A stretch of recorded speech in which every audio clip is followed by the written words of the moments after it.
जय श्री कृष्णा। इस साल 2025 में 26 अगस्त दिन मंगलवार को हरतालिका तीज का व्रत रहेगा। यह व्रत सुहागिन महिलाएं अपने अखंड सुहाग्य और सौभाग्य के लिए रखती हैं और कुंवारी कन्याएं मनचाहा जीवन साथी प्राप्त करने के लिए रखती हैं। यह पर्व हर साल भाद्रपद मास के शुक्ल पक्ष की तृतीया तिथि को मनाया जाता है। इस दिन महिलाएं निर्जल और निराहार रहकर उपवास करती हैं। इस व्रत को करने से माता पार्वती और भोलेनाथ का आशीर्वाद प्राप्त होता है। यह व्रत भगवान शिव और माता पार्वती के अटूट प्रेम को ध्यान में रखते हुए रखा जाता है। आप सभी को हरतालिका तीज की ढेर सारी शुभकामनाएं। हरतालिका तीज को भगवान शिव और माता पार्वती की मिट्टी से बनी प्रतिमा की पूजा की जाती है। अगर संभव हो तो मिट्टी की प्रतिमा घर पर ही बनानी चाहिए। पूजा के समय शाम को प्रदोष काल में साफ शुद्ध वस्त्र धारण करें। पहले गणेश जी, नवग्रह और षोडश माता की पूजा करें। इसके बाद भगवान शिव और देवी पार्वती की प्रतिमाओं की पूजा करनी चाहिए। इसके लिए शुद्ध जल, पंचामृत, रोली, मौली, अक्षत, चंदन, सिंदूर, फल, फूल और बेलपत्र आदि से पूजा करनी चाहिए। प्रतिमाओं को सुंदर वस्त्रों से सजाकर भगवान शिव को धोती या गमछा अर्पित करना चाहिए।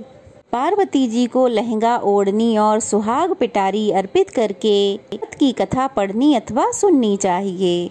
सुहागिन महिलाएं या कुंवारी कन्याएं इस व्रत को निर्जला रखती हैं। साल 2024 में हरतालिका तीज 6 सितंबर को मनाई जाएगी। तो चलिए अब सुनते हैं हरतालिका तीज की व्रत कथा। कथा सुनने से पहले हम सब ध्यान करेंगे जिनके सुंदर केसों पर मंदार अर्थात आंख के पुष्पों की माला शोभा देती है और जिन भगवान शंकर के मस्तक पर चंद्र और कंठ में मुंडों की माला पड़ी हुई है और माता पार्वती दिव्य वस्त्रों से और भगवान शंकर गंबर धारण किए हुए हैं, उन दोनों भवानी शंकर को मैं नमस्कार करती हूँ। कैलाश पर्वत के सुंदर शिखर पर माता पार्वती जी ने श्री महादेव जी से पूछा कि हे महेश्वर, मुझसे आप वह गुप्त से गुप्त वार्ता कहिए जो सबके लिए सब धर्मों से भी सरल और महान फल देने वाली हो। हे नाथ, यदि आप भली भांति प्रसन्न हैं तो उसे मेरे सामने प्रकट कीजिए। हे जगन्नाथ, आप आदि अंत और मध्य रहित हैं। आपकी माया का कोई पार भी नहीं है। आपको मैंने किस प्रकार प्राप्त किया है, कौन से व्रत, तप या दान के पुण्य फल से आप मुझे वर के रूप में प्राप्त हुए, ये सब कृपा पूर्वक वर्णन कीजिए। देवी पार्वती की बात सुनकर श्री महादेव जी बोले, हे देवी सुनो, मैं तुम्हारे सम्मुख अब उस व्रत को कहता हूँ तो परम गुप्त है। जैसे तारागणों में चंद्रमा और ग्रहों में सूर्य, वर्णों में ब्राह्मण, नदियों में गंगा, पुराणों में महाभारत, वेदों में साम और इंद्रियों में मन श्रेष्ठ है, वैसे ही पुराण और वेद सब में इसका वर्णन आया है, जिसके प्रभाव से तुमको मेरा आधा आसन प्राप्त हुआ है। हे प्रिय, उसी का मैं तुमसे वर्णन करता हूँ, सुनो। भाद्रपद मास के शुक्ल पक्ष की हस्त नक्षत्र तृतीया तिथि के दिन इस व्रत के अनुष्ठान मात्र करने से सभी पापों का नाश होता है। देवी, तुमने पहले हिमालय पर्वत पर इसी महान व्रत को किया था जो मैं तुम्हें सुनाता हूँ। तब देवी पार्वती जी कहने लगीं, हे प्रभु, इस व्रत को मैंने किस लिए किया था वह सुनने की मेरी इच्छा है, सो कृपा कर कहिए। शंकर जी कहने लगे, हे पार्वती, आर्यावर्त में हिमालय नामक एक महान पर्वत है। यहाँ अनेक प्रकार की भूमि अनेक प्रकार के वृक्षों से सुशोभित है, जो सदैव बर्फ से ढके हुए और गंगा की कल कल ध्वनि से दिव्यमान रहता है। तुमने बचपन में उसी स्थान पर परम तप किया था और 12 वर्षों तक लगातार जल में रहकर और बैसाख मास में अग्नि में प्रवेश करके कठिन तपस्या की थी। श्रावण के महीने में बाहर खुले में निवास कर अन्न त्याग कर तपस्या करती रहीं। तुम्हारे उस कष्ट को देखकर तुम्हारे पिता को बड़ी चिंता हुई।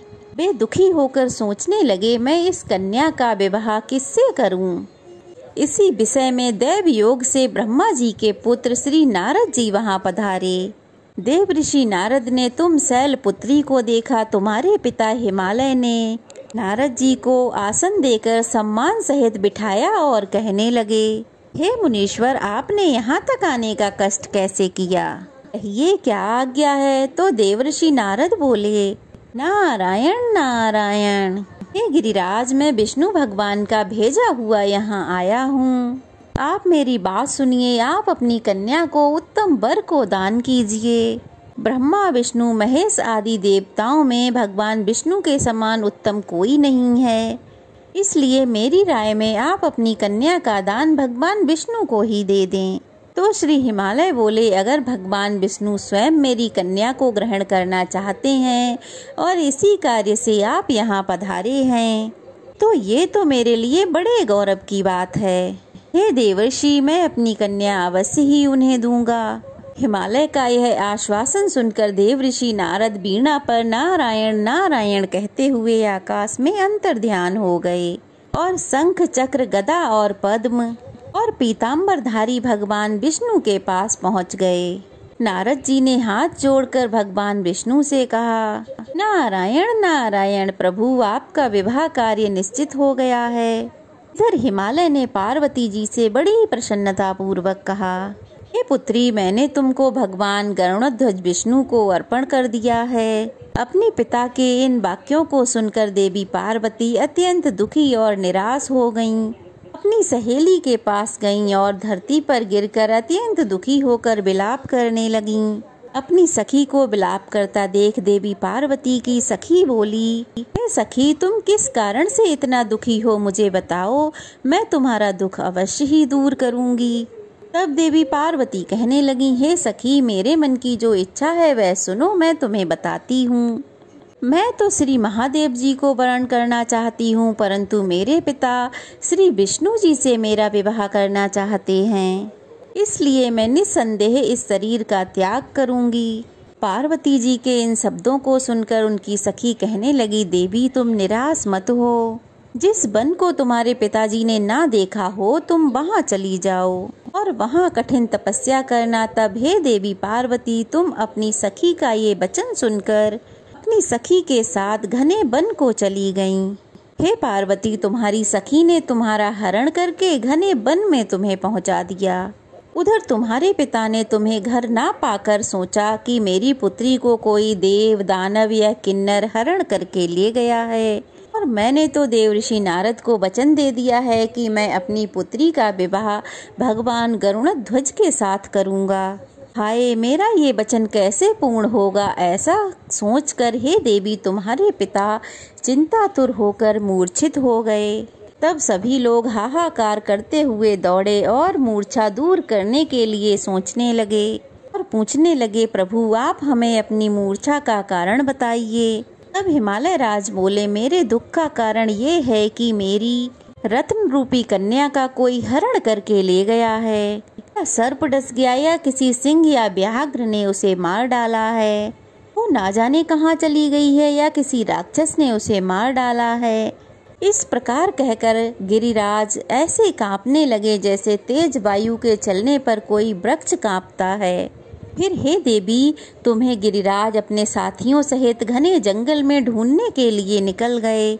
सिंह, व्याघ्र, रीछ आदि हिंसक जानवरों के कारण वह वन बड़ा भयानक प्रतीत हो रहा था।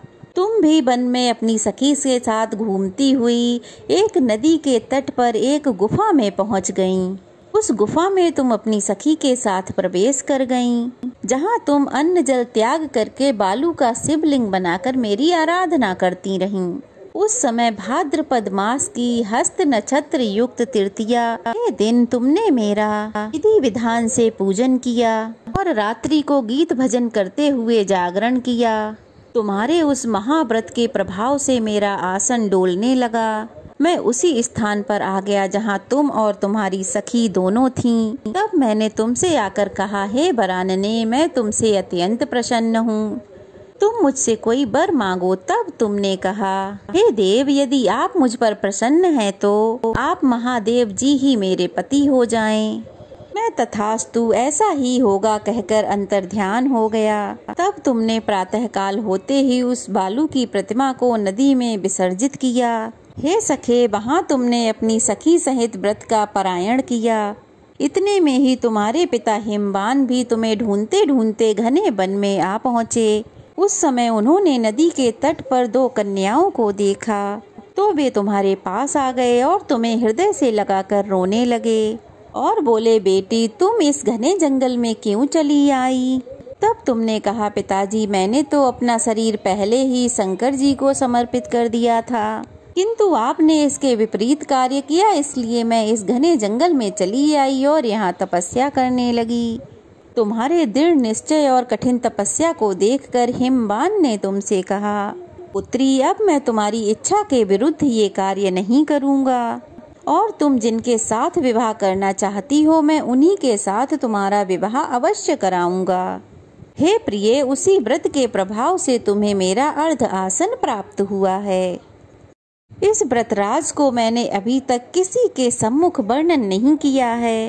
हे देवी, अब मैं तुम्हें ये बताता हूँ कि इस व्रत का ये नाम क्यों पड़ा। तुमको तुम्हारी सखी हरण करके ले गई थी, इसलिए इसका नाम हरतालिका पड़ गया। तब देवी पार्वती बोली, स्वामी आपने इस व्रतराज का नाम तो मुझे बता दिया, किंतु मुझे इसकी विधि और फल भी बताइए कि इसे करने से किस फल की प्राप्ति होती है। तब शंकर जी इस प्रकार बोले, इस स्त्री जाति के अच्युतम व्रत की विधि भी देवी सुनो। सौभाग्य की इच्छा रखने वाली कुंवारी कन्याएं और स्त्रियां इस व्रत को विधि पूर्वक करें। केले के खम्भों और पत्तों से मंडप बनाकर उसे बंधन भारों से सजाएं। उसमें विविध रेशमी वस्त्रों की चांदनी ऊपर तान दें। चंदन आदि सुगंधित द्रव्यों का लेपन करने के बाद स्त्रियां एकत्रित हों। शंख फेरी मृदंग आदि बजाएं। विधि पूर्वक मंगलाचार्य करके श्री गौरी शंकर की आलू रूपी प्रतिमा स्थापित करें। फिर भगवान शिव और पार्वती जी का गंध धूप पुष्प आदि से विधि पूर्वक पूजन करें।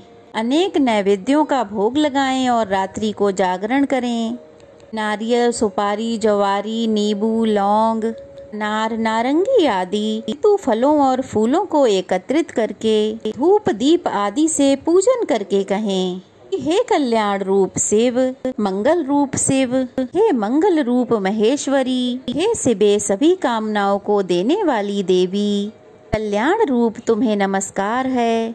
हे कल्याण स्वरूप माता पार्वती, हम तुम्हें नमस्कार करते हैं। भगवान शंकर जी को सदैव नमस्कार करते हैं। हे ब्रह्म रूपिणी, जगत का पालन करने वाली हे माँ, आपको बारंबार नमस्कार है। हे सिंह वाहिनी, मैं सांसारिक भय से व्याकुल हूँ, तुम मेरी रक्षा करो। हे महेश्वरी, मैंने इसी इच्छा से आज आपका पूजन किया है, आपका उपवास रखा है। हे माता पार्वती, आज आप मेरे ऊपर प्रसन्न होकर मुझे सुख प्रदान करो, मुझे सौभाग्य प्रदान करो और मेरे सुहाग की सदा रक्षा करो। कुंवारी कन्याओं को इस प्रकार कहना चाहिए कि हे देवी पार्वती, आप मेरे इस व्रत को पूजन को स्वीकार करके मुझे मनोवांछित जीवन साथी प्रदान करो और मेरा दाम्पत्य जीवन सुखी करो। इस प्रकार के शब्दों द्वारा उमा सहित शंकर जी का पूजन करना चाहिए। विधि पूर्वक कथा को सुनकर गऊ, वस्त्र, आभूषण आदि ब्राह्मणों को दान करें। इस प्रकार विधि पूर्वक व्रत करने वाले के सभी पाप नष्ट हो जाते हैं। सुहागिन महिलाओं के सुहाग की रक्षा होती है और कुंवारी कन्याओं को जल्द ही मनोवांछित जीवन साथी मिलता है। प्रेम से बोलो उमा महेश्वर भगवान की जय। ये थी हरतालिका तीज की व्रत कथा। कैसी लगी कमेंट बॉक्स में जरूर बताइएगा। अच्छी लगी हो तो वीडियो को लाइक कीजिएगा, अच्छे कमेंट्स कीजिएगा, ढेर सारा प्यार और आशीर्वाद दीजिएगा। और अगर नए हैं तो प्लीज़ जल्दी से चैनल को सब्सक्राइब कर लीजिएगा। तो चलिए फिर मिलते हैं, तब तक के लिए श्री शिवाय नमस्तुभ्यम। ओम नमः शिवाय।